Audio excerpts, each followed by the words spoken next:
Paul, start, I think. Hi, everybody. Thanks for joining us. And if you're joining us via I/O Extended, thanks for tuning in. My name is Paul Saxman. I'm a developer advocate with the Google Maps Developer Relations team. And I'm Kasia Derc-Fenske, and I'm a geotechnical solutions engineer for Maps APIs. And today we're going to talk about ways that you can use the Google Maps API to make location meaningful for your users. Because from a user's perspective, location is more than just a marker on a map. There are other dimensions besides where that your users are likely interested in. For example, when your users have to be to a particular location, what they intend to do there, and how they're going to get there can actually strongly affect the type of information that you put on a map and how you display the information. So to give you a better idea of what we mean by that, let me show you what my calendar looks like on the map. I live in Zurich, and when you have a calendar, it's usually calendar events have locations bound to them, so it's quite easy to extract the location and just put a pin on the map. But as you might see, this is missing a really crucial part about having things in a calendar, which is the time. So if you wanted an app that was a geocalendar, which potentially you can build, you'd need to add the time, just like I did here.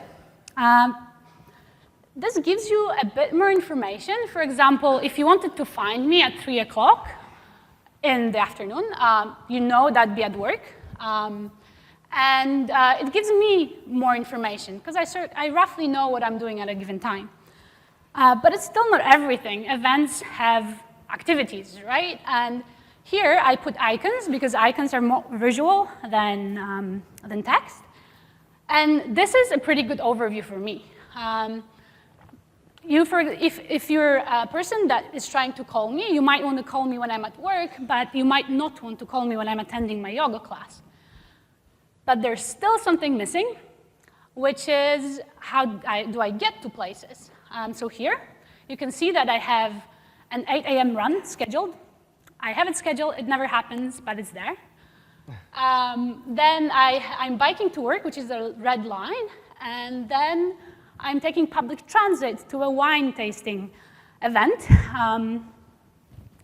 You know, like you wouldn't like me driving or biking from a wine tasting event, so it's quite crucial here. And I can kind of see that it looks like you're going to have cocktails at your wine tasting, so it'd be kind of interesting to see what your calendar looks like tomorrow. It's Friday night. Yeah. It's Friday night. Cool. So there's actually a lot of great apps that use multiple dimensions to make location meaningful. These are just a few of our favorites. They cover kind of very popular, very useful use cases, like finding a new home to live in, finding great food, and actually helping to plan travel. But we're not showing you these to actually discourage you from building apps that do these types of things. I mean, these are actually really great for inspiration. We definitely recommend that you check them out. But we think that there's actually a whole kind of class of use cases that really haven't been explored yet with location-based applications. And that's what we're going to talk about today. We're just going to give like a few examples of kind of simple ideas that we had for location-based applications and how you can actually use the Google Maps APIs to kind of augment these. So the first one we're going to talk about, this was kind of our code name was Airporter. It's getting the user to a particular location on time, and it's getting them to the airport or getting them to their plane on time. And so you can imagine that this is going to be a mobile application, because the user is going to want to have the information on hand as they're getting to the airport. And even when they're at the airport, we can actually give them information when they're getting to the terminal. So we're going to build this application using the Google Maps mobile APIs. On the left, you have the Google Maps Android API v2. And on the right, we have the iOS, Google Maps SDK for iOS. Both of these were actually launched late last year. And they both contain a series of features that are really great for building location-based applications. A couple of really useful ones, 3D buildings. As you can see in these images, the buildings are projected up from the ground.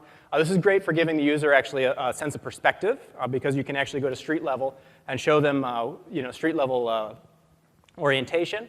The maps actually support rotation and tilt, so you can, north doesn't have to be at the top of the map. This is really great for doing things like plotting paths around routes. They also support camera animations. So you as a developer can actually animate transitions between points on the map. But you have to be careful with that. it really, if you overdo it, it can really make the user feel sick. So take it easy. You can do some pretty high-speed flyovers if you want to. Markers and info windows, this is just plotting simple location-based information on the map. Polygons on polylines, we'll show those a little bit later, using polylines for plotting vector information, and ground and tile overlays for putting raster information on a map. So there's a number of different ways you can use these APIs. We're going to use it for building this app to getting to the airport. So the first thing you're going to need to know, you're going to need to find where the user is, and that's where geolocation APIs come into play. The most simplest way to actually get location information of the user is using the MyLocation layer that's built into the map's mobile APIs. So these are very simple to use. Essentially, you just turn the MyLocation layer on. You get the blue pin and the circle, which shows accuracy. And then you actually just query the map to get user location out. It's simply just 2 lines of code, set MyLocation enabled. This is in Java or Android code. This is what it looks like in Objective-C. The great thing about MyLocation is it does all the work for you. You don't have to worry about what sensors you're using. You don't have to worry about how quickly you're going to get a response back, because you actually get a response back fairly quickly. You also don't have to worry about plotting the marker on the map. The API does all that for you. The bad thing about MyLocation is it does all the work for you. Who said that? What's that? Okay. So if you actually want to customize the marker, you can't with this API. Also, if you want to control what sensors are active, you don't have that access with the MyLocation layer. But you do have that with location services on the mobile, in the mobile SDKs or APIs. Both Android and iOS have APIs that allow you to actually control which sensors are being used, how quickly you get a response back. You have a lot more control, but it's also a lot more complexity.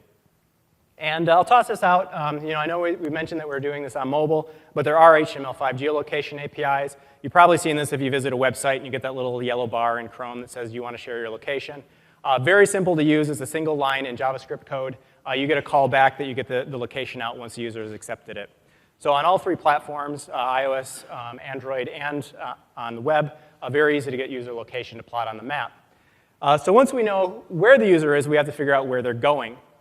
And as Kasia pointed out earlier, that's where the calendars are very, very, very useful. We can't stress this enough. I mean, you've probably seen Google Now, the way that Google Now actually is giving real-time information to the user. A lot of that information actually is pulled from calendar information. So for example, here, you can see that I have to be to a flight in about an hour. Oh, no. You said, Paul stressed me out with the hour, because I always need 2. And when we rehearsed, he mentioned 2, and now he's stressing me out again. Yeah. Well, it's flying domestic. It's a lot easier, I guess, than flying from Zurich. But so the calendar actually has information about future events. It has information about where the user is supposed to be at the current time. It also has information about where the user has been historically. So there's a whole wealth of information in here that location-based applications can take advantage of. And the great news is, as well, is that most mobile platforms, Android and iOS, have calendar APIs or calendar event APIs that allows you to get the events out. Also, the Google Calendar has a web service that you can access as well. So if you want this information, it's actually pretty readily available. Obviously, you have to go through a whole permission cycle with the APIs. But we think these are a great place to get information about your users. The issue is that the events in the calendar don't have, they're not geocoded locations, obviously. They're whatever the user enters, let's say SFO terminal 3. So at some point, you're going to have to go from an address to a marker. And that's where geocoding APIs come into play. So there's mobile geocoders, Android and iOS. They can forward and reverse geocode. So forward is taking the address to a coordinates. Reverse is taking coordinates to an address. Also, an alternative is that you can use the Google Geocoding API. The Geocoding API is a web service. Basically, you construct a URL. You say if you want the results in JSON or XML. You pass it an address, and away you go. The results, I'm showing you JSON. The XML looks relatively the same, just with more angle brackets. And it's pretty self-explanatory. This is probably the last slide I'll actually show you JSON output, because I generally think that the JSON that comes out of the Google Maps APIs, it's pretty easy to read. But you can see here I have multiple results. We have geometry information. We have address information. Very easy to parse, very easy to get access to. So now that we know where the user's coming from, we know where they're going, we're going to actually give them a little bit of intelligence when they're getting to the airport. So we're going to try to find the user a place to park. So you can see here I've plotted 5 markers on this, or actually about 10 parking markers on this map. So you may have a database if you're building an application like this, of place information. But if you don't, there's a Google Places API. So I got this parking information from using the Google Places API nearby search service. Places API is actually, it's a suite of search services that get you access to over 100 million locations, points of interest or establishments that Google has in a database. And these are the same locations that you see on Google Plus Local or in the Google Maps API. So querying the Google Places API nearby search service, again, it's another web service. Kasia is going to talk about actually the JavaScript components to a lot of these a little bit later. But with nearby search, you pass in location, and most of the other information is optional. So you can specify radius. Here I specified 2.5 kilometers. You can say specify types. So for example, I just wanted parking spaces. There's over 100 different types available in the Places API that you can query on, and you can query on multiple types if you want. You can specify a keyword.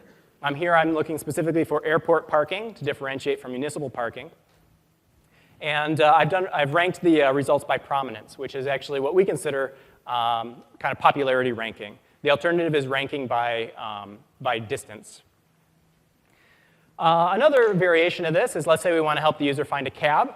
And so here what I did is another nearby search.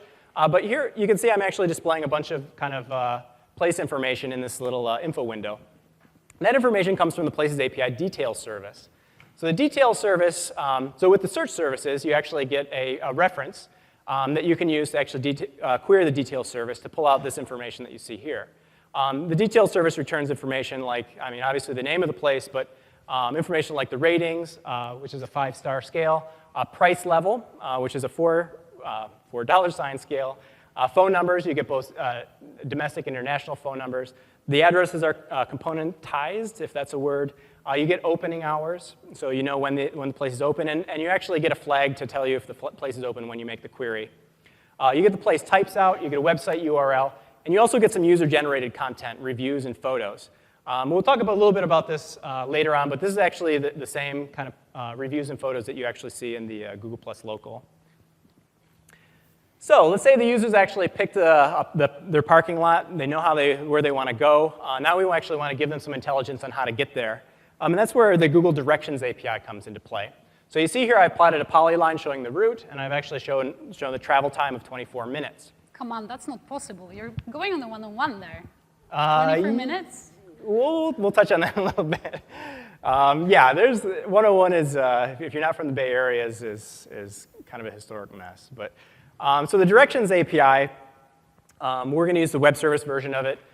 Basically, you pass in the origin and the destination, the coordinates. You specified your mode of transportation. And once you get out, you actually get the full route. You get all the legs in the route, or all the steps along the path. You get the full path information, so you can plot the polyline. And then you also get the distance and times for each of the legs. So you can actually sum up the times or sum up the distances to give the user intelligence about how long it's going to take or how far they have to go. However, as Kasia pointed out, 101 actually sees quite a bit of traffic at certain times. So this is where the traffic layer can be useful. Traffic layer is available on all of our APIs, our mobile APIs and our JavaScript APIs. You turn it on with just a single set traffic true, I believe, in most cases. And what that does is actually plots real-time traffic information on the map for the user. So they can actually see what the traffic looks like at that moment. And then you can see that on the side here, I've actually adjusted the time. Now it says 54 minutes. This is actually a feature that's available to our Maps for Business customers. I mentioned before that the API, the Directions API returns duration. But for Maps for Business customers, they also get duration and traffic. So it'll actually calculate how much time it takes for the given current traffic. And you can actually set the arrival or destination times to get future traffic predictions as well. So let's say the user, they've seen that ugly traffic on 101. They potentially want to take a train instead. The Directions API supports that as well. So instead of mode driving, you can actually set mode transit. You get the same information back, all the steps along the path. You get all the times and durations. You get essentially everything you see here, including the names of the trains and if they have to walk between certain locations. And the last thing I'm going to mention, so let's say we've gotten the user to the airport. They're making a mad dash for the gate. If they have 1 hour, that's what they have to do. Exactly. And you want to give them the ability to actually find a healthy snack before they get on the plane. So this is where voice search is very handy. Voice search is built into the mobile APIs. The user just hits a little microphone button. They can actually speak into the phone, and the phone will do voice-to-text translation for them. But then what do you do with that? I mean, they could mutter, I want cake. They could say, give me cake near, in Terminal 3. And that's where the Places API text search service comes in. The text search service, like the nearby search service, takes a lot of the same parameters, except that it requires a query parameter. What the query parameter does is it will do a natural language matching based on the query string to give you results. Everything else, like location, radius, and types, these are all optional parameters, but you can use those to actually constrain your query. So since I knew where the location of the user was, since I know I don't want to give them food that's over a kilometer out, I can actually constrain that and allow them to find relevant information that's relevant to them at that moment. So cake is a healthy snack, right? Mm. Yeah, actually, when doing this demo, I actually ran a few queries for things like, I don't know, it was like vegetarian food and salad, and not too many results in the San Francisco airport. Oh, wow. But so with that, Kasia, you're going to talk about? Yep. So Paul mentioned events that are in your calendar, but the same applies to bigger events. Probably all of you know that May is Bike to Work Month. And just out of curiosity, how many people actually bike to work from this crowd? Okay, well, that's pretty good. How many people bike to work during the Bike to Work Day that was hosted inside your city? That was during I/O rehearsals for me. Okay, well, it was not bad. What I did is I wanted to show you how you can use the power of the Geo APIs to help in bigger events and campaigns. So I built an app to run a competition between cities for the Bike to Work Day and Bike to Work Month. So now if you look here, we have an address form that uses Places Autocomplete. We can put in the home address, which for me was somewhere in Sunnyvale a week ago, because that's when San Francisco had their Bike to Work Day. And then you can put your work address, and what it does, it simply counts you as a person that bike to work. I agree that there might be some room for cheating, but let's leave it as it is. As you see, you have directions plotted, and you have some additional information. This is a working demo. I built it in 3 hours. Mind you, it doesn't have a backend, so all the information is, of the summaries are just false data. What did we use to build this demo? First of all, you saw that when the user started typing, they got a bunch of suggestions. What we use here is geo-powered input elements. Places Autocomplete has a feature that allows you to bind to an input field. And then once the user starts typing, it provides you a list of suggestions. After they choose a place changed event is triggered, and you can extract information about a place. So here, I don't want to ask users, where do they live? If they gave me their home address, I can extract the locality from the place information. And I do the same for the geometry. And there's a web service for that as well. Oh, yes, yes, of course. After the user put in the information, there were directions that were plotted. And it looked in kind of nice way. How many people here used styled maps before? Okay, well, you should use it more. Styled maps are awesome because they might help you put a message across. Okay. Voila. So here, for example, I use the styled map wizard, which is the thing you want to use if you are styling your map, to style the map to decrease the saturation and get rid of some labels. I mean, I assume that the people that are putting in their home address know the street names around their homes. In general, the way maps are styled is that you specify element types and feature types. They are both hierarchical. So for example, a feature type is a road, and a subtype of a road is road highway. And once the styled map produces styles like this, you can use it to style a map in JavaScript. But you can also tweak it because you see it's quite readable. What we also did is we put symbols on the map as in the directions response. How many people used symbols? I would say it's the same amount, which is quite impressive because we only added symbols about a year ago. And the power that they have is that they're scalable, and they're essentially SVG paths, which you can use to animate and display things in an interesting way. Here, we constructed an object, which is a polyline options object, where we say what kind of a symbol we want to have on the polyline. We're setting the stroke opacity of the polyline to 0. We don't want to see the polyline, but we want to have arrows on the polyline. And after we've done that, we can simply pass it on to the directions renderer. And there's a little thing here that I also did, which is suppressing the markers, because let's face it, you know where your work is. So continuing on the demo, we also had a little panel. And this is my, I would like to ask you to, every time that you put information such as how long does it take to go somewhere, how long is a step of a journey, what are the additional, think about what actually the user needs. I mean, you probably know how much the commute takes. So here, I displayed the user some general information. So instead of running competition with points and things like that, and meters, kilometers, I told them how many times the bikers from their city managed to cycle the Earth and climb Mount Everest. And then I want to show them something interesting. How many of you know what the elevation path between your work and the house is? Elevation graph. Really? Did you attend my rehearsal session?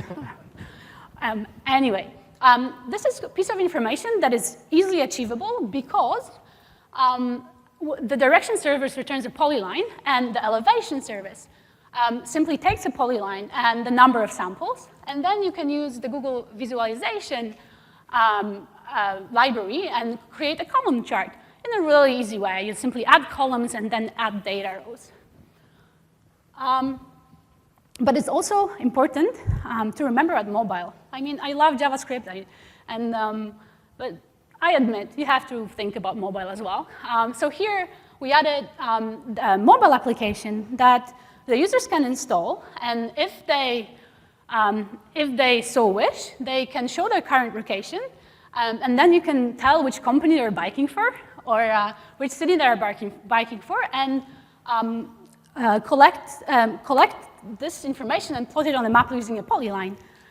You can then also use this information to make some interesting visualizations. Even, it might be in live, or it might be like here. Let me just start from the beginning. I simply plotted random points on the map because I didn't have the data, but this is biking in San Francisco. You can see that people essentially start off slow and then go a bit quicker. And this is, by the way, using symbols. And it's a JavaScript demo. But once you have this data, you can use this for a campaign. But what's really cool is that you can use the power of data to help people and to make things better. So remember, plot your data on the map and make things better after you collect the data. Here, I'm constructing a live heat map. But if I switch, you can see actually the heat map, the end heat map overlaid with San Francisco biking layer, which is also available in the API. And what you can deduce from here is, for example, that people are taking a path which is not a biking route, but still a lot of bikers take it. And you can then go to the city council and say, hey, 300 people that day took this path, and there's no bike path there. Please add it. And this is a really, really valuable thing to do. What's more, if you have this data, you can, for example, suggest path updates. If somebody is going like the wrong way with stupid elevation and they have the app installed, it might suggest to the user, hey, you can actually choose a simpler path and it will take you through a nice area. So I find it really, really cool. But enough about biking, right? We've been talking a bit too much about biking. So let's talk about walking. We had 3 demos: biker, walker, and airporter. A couple of months back, my colleague Wolf built a conceptual demo for an app that lets you explore the surroundings. So what it does is using the walking transit mode and directions. Tiles didn't load, but and generates a walking path. And it's important to remember that it's also available on Android. And this is why we have this little guy here. He's a CSS animated Android, just for the record. That's why I love HTML5. So what the application does is it uses waypoints to construct a hexagon, which roughly takes an hour to walk through. And it gives you a walking path. Then it uses nearby search, the same as Paul mentioned, to find places with given categories. So I extended the demo to make it look like this. And also, for example, if you're an estate agency and you want to provide users a way to learn the surroundings, you can choose the practical types here, and then it will show you where the post office is or where the nearest shop is. So with that, let me show you what the actual demo looks like. You input the address, that's places autocomplete again. We're in Moscone. Let's say I'm hungry. I'll choose eat out, and then click on the map to generate a walk. Perfect. Then I have places with photos. I'm looking for a place for food that looks nice. So let's just scroll down to see. The one on the left here looks good. Let's go in there. We have some additional information. We have a pegman. Let's click the pegman. We're inside. Isn't that wonderful? When you have a place information and you set the Street View panorama on, if the place has indoor Street View, you go inside, which is pretty remarkable, I feel. Let's say I don't want to walk so much because I'm pretty hungry, so I'm making the route shorter.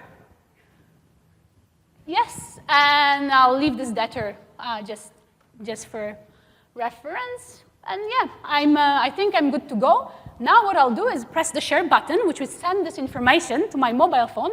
So I get updated as I walk, and maybe I get place reviews read, but that's for later. So we have these information, which is the general information that Paul spoke about a bit before, and you can see it looks awesome. If you add a panel, a small panel with Street View, indoor Street View, it gives a lot more sense of how the place looks like.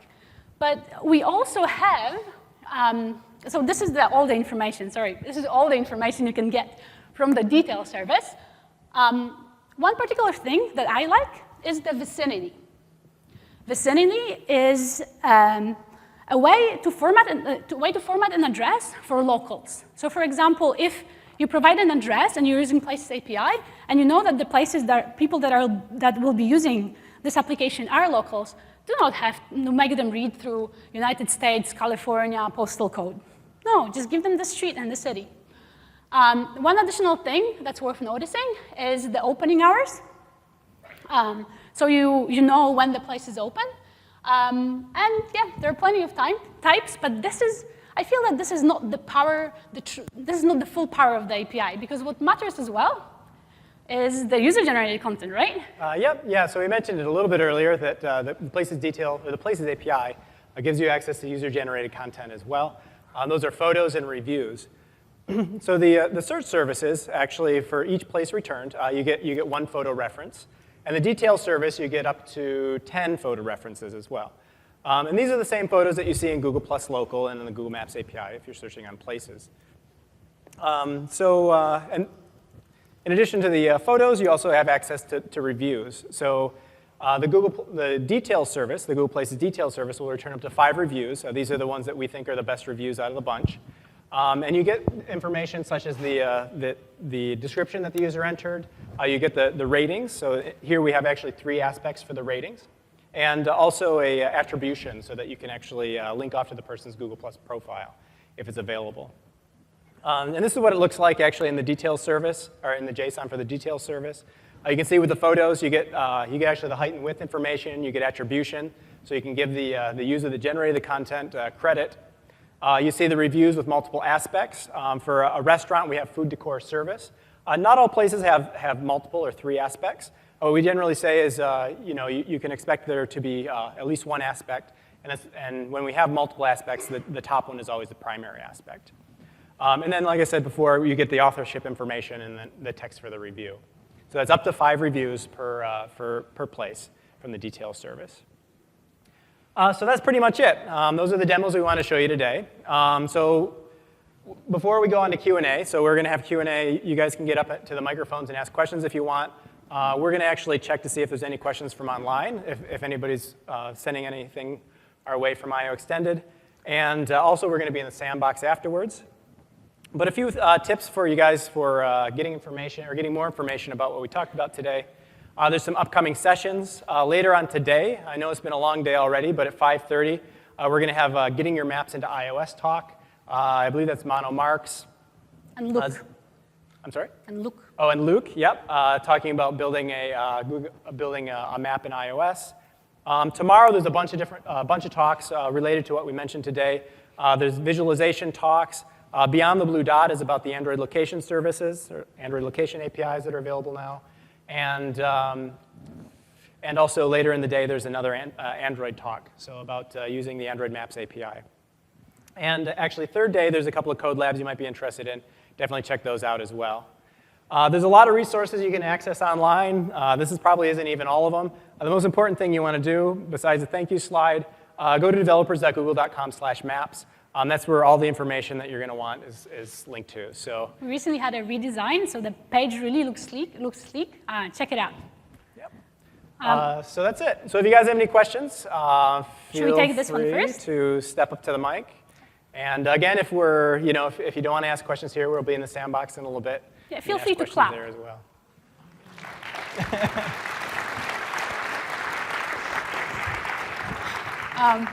Now I feel bad. You had to ask them to. Oh, that's horrible. Oh, that was honest and sincere. So we have one question from the online.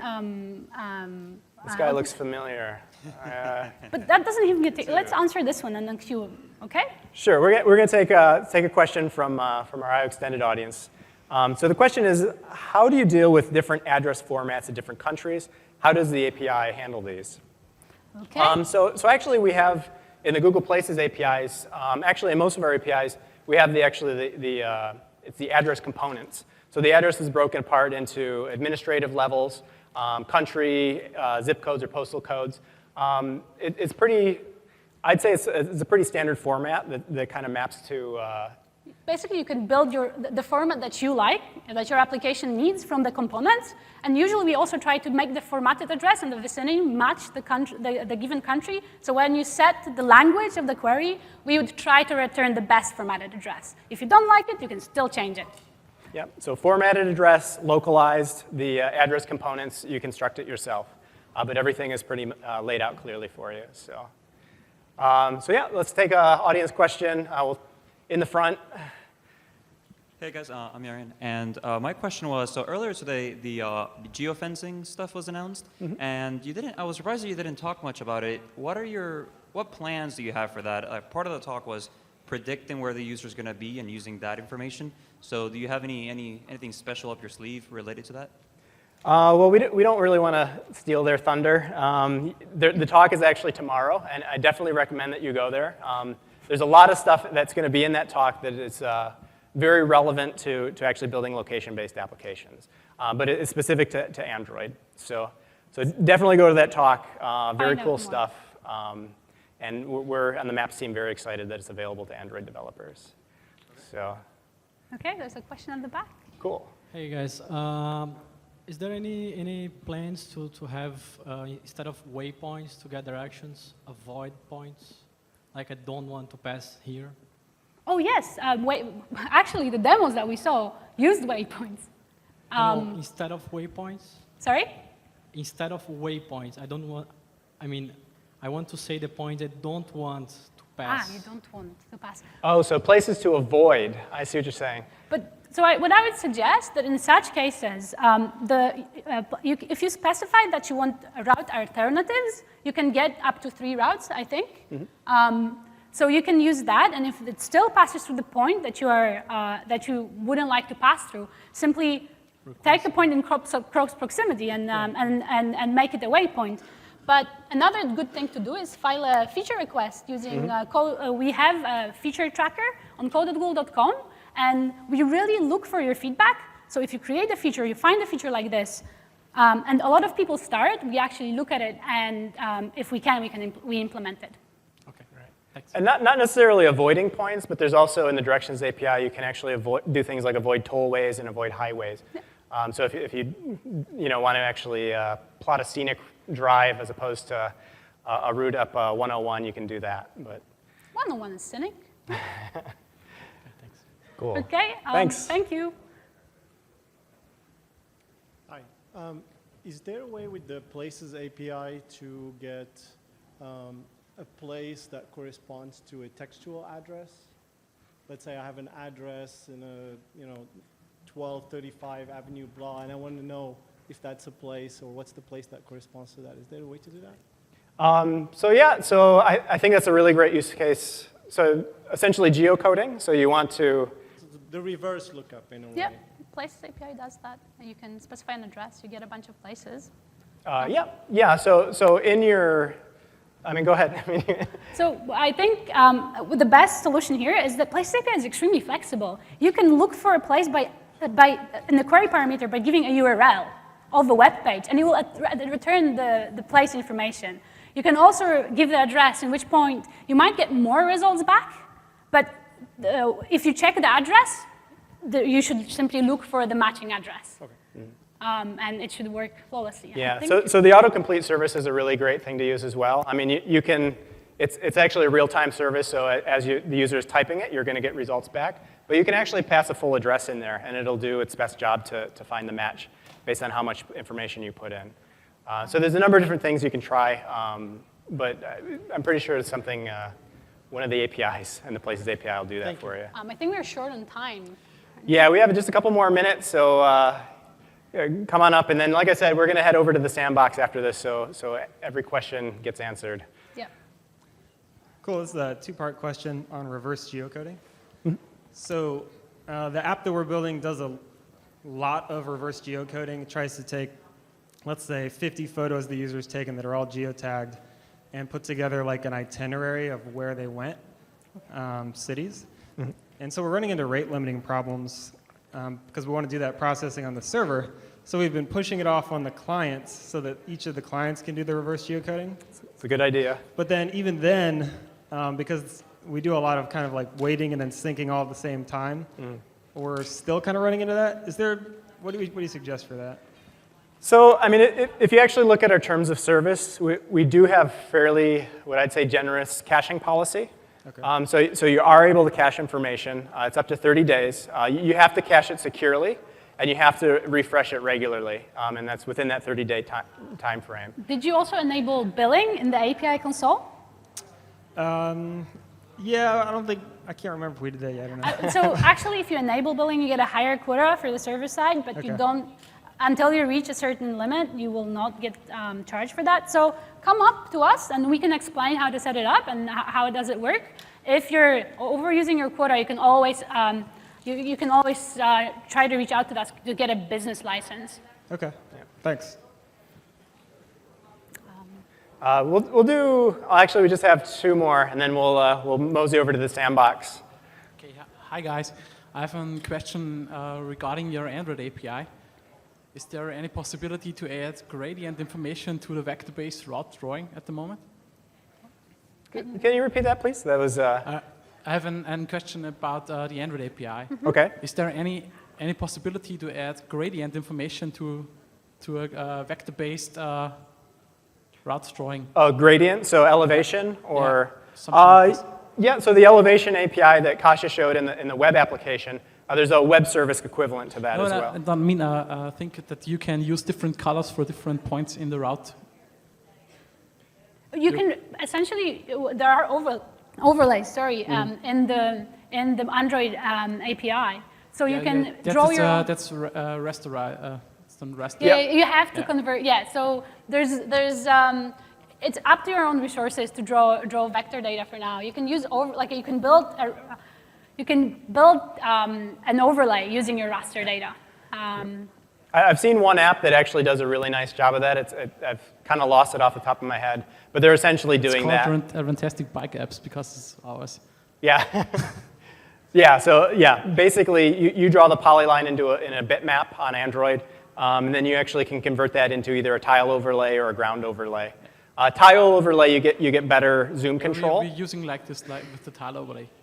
Perfect. Yeah, that's generally the route. I mean, I think we do have a feature request open for this for kind of multicolor polylines. And you can also build this yourself and then upload it somewhere so that other developers can use it. Actually, we're actually over time, so maybe last question, we'll take it over in the sandbox if that's okay. Short question, possible? Sure, sure. The user remarks in the Places API, they tend to be in different languages. Is it possible, according to the locale of the device, to sort them out? So you have a French person using, he only gets the French comments? So the language. I think this is not possible yet. Yeah, that one I'd have to do a little research on. I don't think that's possible off the top of my head, but if you can join us over in the sandbox, we can do a little bit of research. Thank you. Okay. Thanks. Thank you so much for attending, guys. Thanks again.